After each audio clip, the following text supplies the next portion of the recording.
ponto de ônibus esperando, e daí quando finalmente o ônibus vem com aquele letreiro dizendo garagem ou recolher. Uma outra situação é que você está enfrentando uma fila por muito tempo. Aí chega aquela pessoa disfarçando, conversando com um amigo e fura a fila. Mais um exemplo, você está dirigindo e alguém te corta subitamente e quase causa um acidente. Ou causa um acidente. E um outro exemplo é a pessoa falando mal de você sem provas, sem saber a verdade, te dando aquela facada pelas costas.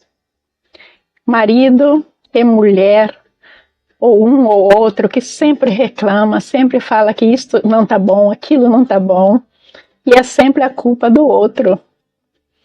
Só Deus para nos dar paciência e compreensão.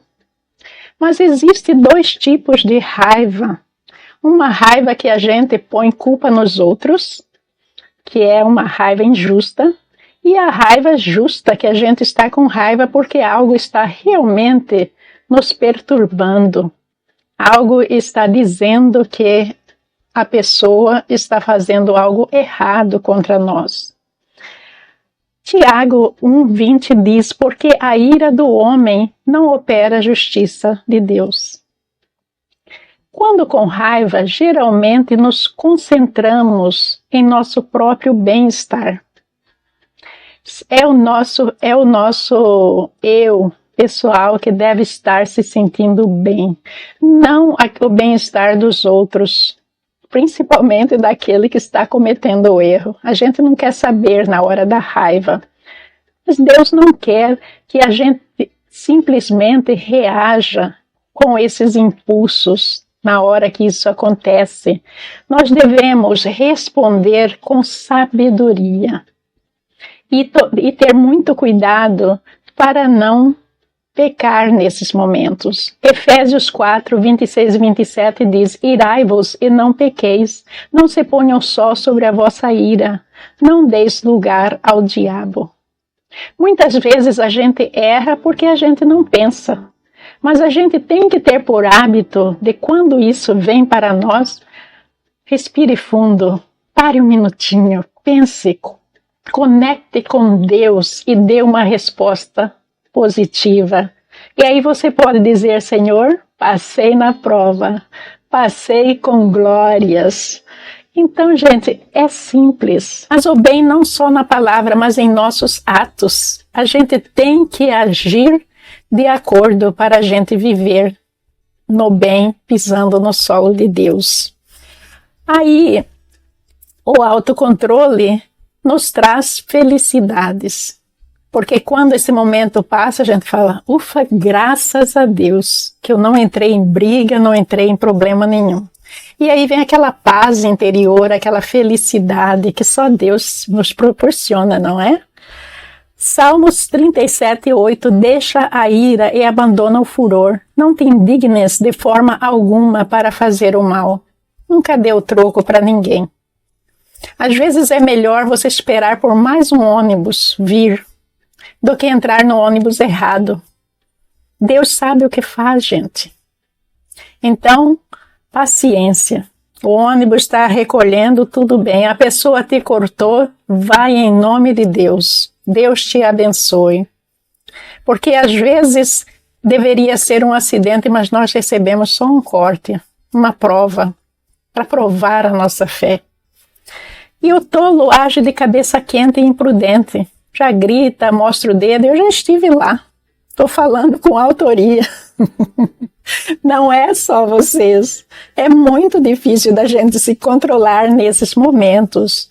Um homem de temperamento explosivo faz coisas insensatas. E quando eu falo homem, aqui eu estou falando do homem em geral, homem e mulher. Provérbios 14, 16 e 17 diz: o sábio teme e desvia-se do mal, mas o tolo se encoleriza. Use a sabedoria de Deus para evitar contendas e brigas e viver em paz.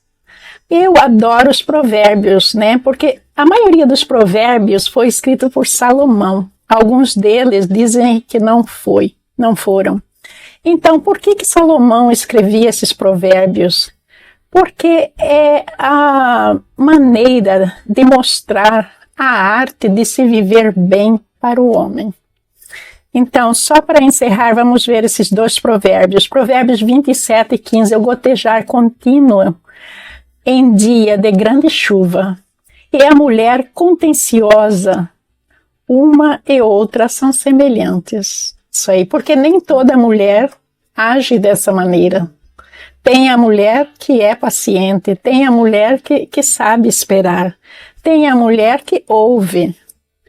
Então, eu encontrei este outro provérbio, 16:32. Melhor é o homem paciente do que o guerreiro, mas vale controlar o seu espírito do que conquistar uma cidade. Conquistar uma cidade aí é não ir com aquela vontade de conquistar tudo para si, para ter aquela cidade ao seu favor. Mas é a sabedoria, ter a sabedoria de um guerreiro, de controlar a si mesmo. Hoje vamos continuar. Ontem paramos dizendo que a raiva entristece a Deus. Estávamos falando em como exercer o autocontrole e não se deixar render às atitudes negativas dos outros. Às vezes tudo está bem na sua vida, mas alguém vem como um furacão e muda tudo. Isso acontece com você?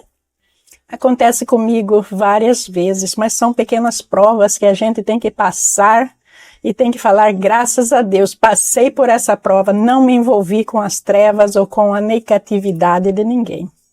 Então a gente tem que livrar dessas coisas. E muitas pessoas confundem a humildade com a humilhação. A gente nunca deve se humilhar a ninguém. Quando você está em Deus, você tem que manter seus pés no solo de Deus. Porque a humildade não é você aceitar a carga negativa dos outros, mas a humildade é você ter essa luz de Deus dentro de você e agir de acordo. Se você tem a luz de Deus dentro de você, você vai agir de uma maneira em que você não vai retribuir o mal com o mal. Você vai retribuir o mal com o bem, não é? A humildade não tem nada a ver com essa roupa que eu estou usando. Muitos de vocês que estão confundidos com a humildade devem pensar, ela deveria estar usando uma roupa esfarrapada para estar falando de humildade de Deus. Mas se eu fizesse isso, eu estaria usando uma roupa esfarrapada para você ver, não é? Humildade não é nada disso. Humildade é um sentimento nobre e divino, em que a pessoa compreende a negatividade dos outros, aceita, deixa passar, não porque elas se fazem tão inferior, mas porque elas são superiores diante de Deus. E o que é ser superior diante de Deus? Gente, eu não tenho palavras para explicar. A única coisa que eu sei dizer para você é que Jesus venceu os seus inimigos na cruz. E ele não estava derrotado. Ele não estava humilhado, como a gente vê escrito por aí. Para nós foi uma humilhação. Mas para ele foi testemunhar a grandeza de Deus. A grandeza do amor de Deus. Em que a gente vê as trevas diante dos nossos olhos e a gente mantém firme no solo de Deus. Isso é a verdadeira humildade. Então, Efésios 4, de 30 a 31 diz, e não entristeçais o Espírito Santo de Deus, no qual estáis selados para o dia da minha, e toda malícia sejam tiradas dentre vós. Então, eu falei ontem de marido reclamando, mulher reclamando, briga com o vizinho, briga com amigos, né? Todos nós devemos ser rápidos para ouvir e devagar para falar. Antes de falar, pense um pouco, pense na palavra de Deus e daí você fala com autoridade divina. Devagar para ficar com raiva, porque a ira não traz a justiça de Deus. Vamos ver Tiago 1, de 19 a 20. Meus amados irmãos, tenham isto em mente, sejam todos prontos para ouvir, tardios para falar e tardios para irar-se, pois a ira do homem não produz a justiça de Deus. E vença o mal com o bem. Romanos 12, 21. Não se deixem vencer pelo mal, mas vençam o mal com o bem. Então aquelas palavras imprudentes perfuram como espada e faz uma destruição total na vida das outras pessoas. Então vamos ser mais gentis, afastar a ira, porque não é produtiva nem para você, nem para o outro. Então Provérbios 15, 1 diz, a resposta calma desvia a fúria, mas a palavra ríspida desperta a ira. Às vezes só basta uma palavra que você diz para irar o seu próximo e causar uma montanha de problemas. Né? A gente não quer isso, nós queremos causar uma montanha de amor, gente. Muito amor, amor ao próximo, compreensão, perdão, mas do fundo do coração. Não é aquele amor que a gente fala, não. Do fundo do coração. Filipenses 4, 5. Seja a amabilidade de vocês conhecidas por todos. Perto está o Senhor. E nessa amabilidade a gente tem que saber retribuir o mal com o bem. Ok? 1 Pedro 3, 9. Não retribuam mal com mal, nem insulto com insulto. Pelo contrário, bendigam, pois para isso vocês foram chamados, para receberem a bênção por herança. Então, o que a gente faz quando a gente recebeu um insulto? A gente vai se humilhar porque a gente tem que ser humilde? Não, gente, não é essa a teoria. Você se afasta, dá um tempo. Deixa a pessoa esfriar a cabeça para retornar a esse assunto. Mantenha-se em oração nesse período. É muito importante isso. Né? E vemos que o amor, essa é a parte mais linda da Bíblia, o amor é paciente, é gentil, não inveja, não se vangloria, não se orgulha. Né? E assim vai. Então, 1 Coríntios 13, de 4 a 5, tem uma definição linda de amor. Do amor, preste atenção.